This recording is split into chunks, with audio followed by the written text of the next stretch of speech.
Hello, this is Brian Kotar from Freedom Lifestyle PH and welcome back to this channel. So in this episode, we would like to talk about bakit kaunti lang ang yumayaman sa pagiging empleyado. The great investors that we know about, the owner of the big brands like Apple, Microsoft, Google, Facebook, lahat ng mga yun, hindi sila known for being that good employee. So, pag-usapan natin yan. Number one, I think the main reason why kaunti lang sa mga empleyado, kahit pa sabihing country manager pa or naging VP ng isang kumpanya, kaunti lang yung talagang nagiging kilala bilang wealthy person. Kasi magkaibang mindset ng employee at ng isang entrepreneur or investor. Okay? Whereas with employees, okay, I'm an employee. I'm an employee but that's trying to transition to entrepreneurship and investing.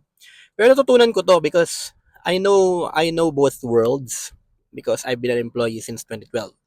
Ang mindset natin bilang employee is because we are more focused towards security. Okay, gusto natin nung feeling na kasiguraduhan na may pumapasok na predictable income every 15th and 30th of the month. Na kung mai-interrupt yung normal process na yun, kakabahan tayo. Yung parang, oh no, nawala yung predictable income ko. Oh no, may absent akong 2 araw. Nabawasan yung predictable income ko for that month. Oh no, I got laid off from a job. Anong gagawin ko ngayon? No? So, yun ang laging pumapasok sa isip natin. We are more focused on security.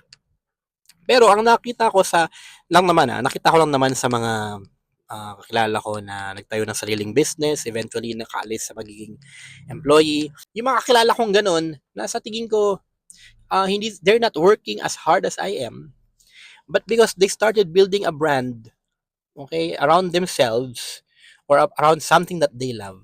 Eventually, mas lumaki yun at yung kinikita nila ay mas malaki kaya sa kinikita ko bilang isang employee. These young entrepreneurs that I know about, iba nagbebenta ng mountain gear, nagbebenta ng mga tsinelas, iba naman nagtayo ng printing shop, yung nagpa-print ng mga t-shirts, lanyards, iba naman nagtayo ng isang corporation na nag-i-import ng kung ano-ano galing sa ibang bansa. Eventually, they started earning more money than I am. Tapos, they're not working as hard as I am. Ako right now, hindi naman, recently I've been working as an employee. It's possible for me to work around 8 to 10 hours per day. Although I take pride in being a work from home individual na kahit paano sa bahay, kasama ko family ko. But still, the burnout is real if you're working an 8-hour job. Okay? So, employees love security, entrepreneurs love freedom. Ganun lang kasimple yun. Okay? Because, if you're an employee, you love security. That's why titiisin mo na, sige, kahit nakakapagod gagawin ko. Kahit may meeting ng umaga, titiisin ko. Okay? So, dyan pumapasok yung, kasi, no? Una, desperation natin. Kailangan kasi natin, no? Tapos, eventually, nasanay tayo. Security is like an anesthesia. It's like a pill na hindi mo mararamdaman na ikaw pala ay nawawalan na ng freedom sa buhay mo. Okay? So, because employees love security, they trade their freedom. Yun ang tayo. Meanwhile, entrepreneurs love freedom, and so, iniiwasan nila yung mga bagay that would take up a lot of their time. So, one of the well-known businessmen in the Philippines, and I'm not saying this because of anything political or anything like that. It just happened to be that this person is an entrepreneur. So, nakita ko lang sa isang interview is a guy named Chavit Singson. Sabi niya, in one of his interviews, in-offer sa kanya yung Miss Universe franchise na siguro siya ang mag-manage, whatever, or siyang bumili. Okay? So, siguro kung ikaw, businessman ka, napakalaking bagay na opportunity, in-offer sa'yo yun. And kung kaya mo naman bilhin, I think kaya naman ni Sir Shabit, no? Pero sabi niya, hindi ko tinanggap. Sabi ng interviewer, bakit? Kasi ang laking oras na makukuha niya sa akin. Di ba? So, yun ang mindset po na isang businessman. So, even though there's huge prestige in something na ino-offer sa'yo, even though it looks like a very interesting proposition, oh, Miss Universe, ikaw na ang bumili nito, ikaw na maging owner. Pero nakita niya, oops, grabing laking oras ng makakain. grabing laking effort ang makakain para sa akin. Okay? So, ano ba talaga ang hinahanap ng isang entrepreneur o isang business person o isang investor? Hinahanap nila is freedom.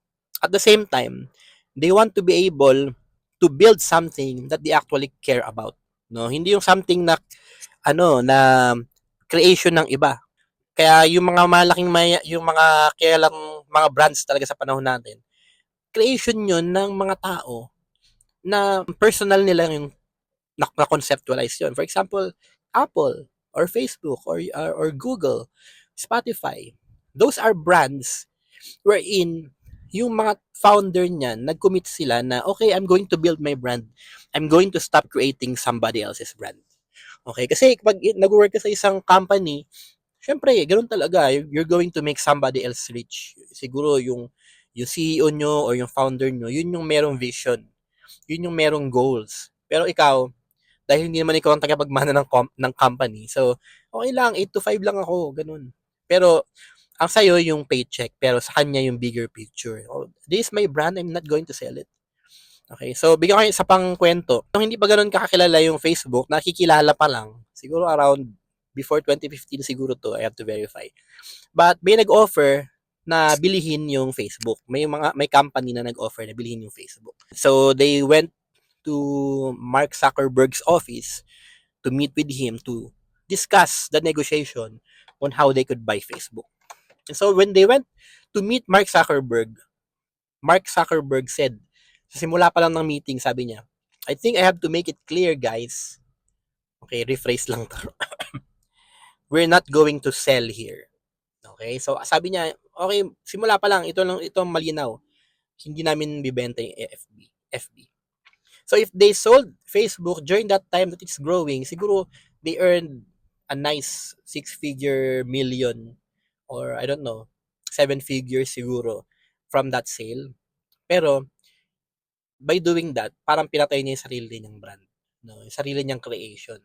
And so, yun nakita natin sa mga entrepreneur na they care about leaving their mark on society. Na may mga bagay na hindi mabibili ng pera. Yung brand ko hindi mabibili ng pera. Yung individuality ko hindi mabibili ng pera. And look where Facebook is now. No, siguro I don't know.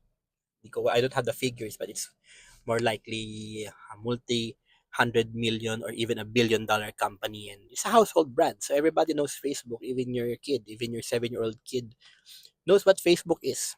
It's because of a person who prioritized, alam mo nga, yung freedom, yung personal brand, and yung passion above a predictable paycheck. So yun po pinagkaiba. Bakit maraming empleyado kagaya natin ang hindi pa yumayaman, nakafocus pa tayo dun sa feeling of security na yung ngayon, yung pang ngayon, kinakailangan anong kikitain ko ngayon, anong papambayad ko ngayon, paano ako gagastos ngayon. Okay, but we haven't thought that far into the future and to see anong klaseng dream ang meron ako, anong klaseng passion ang meron ako, what kind of imprint do I want to leave in this world after I'm gone. Okay, yun yung mga bagay na yun, yung mga sagot sa bagay na yun, hindi yun masagot ng pera. Okay, no matter what it is, the rich people didn't really prioritize getting rich. They prioritized building their dreams, building their passions, leaving an imprint on the world.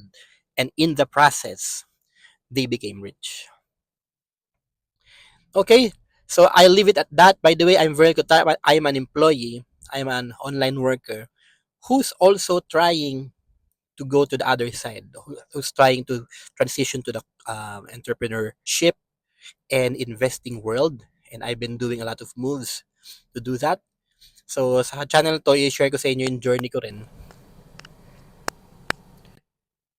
on how I'm doing and what I'm doing to get there.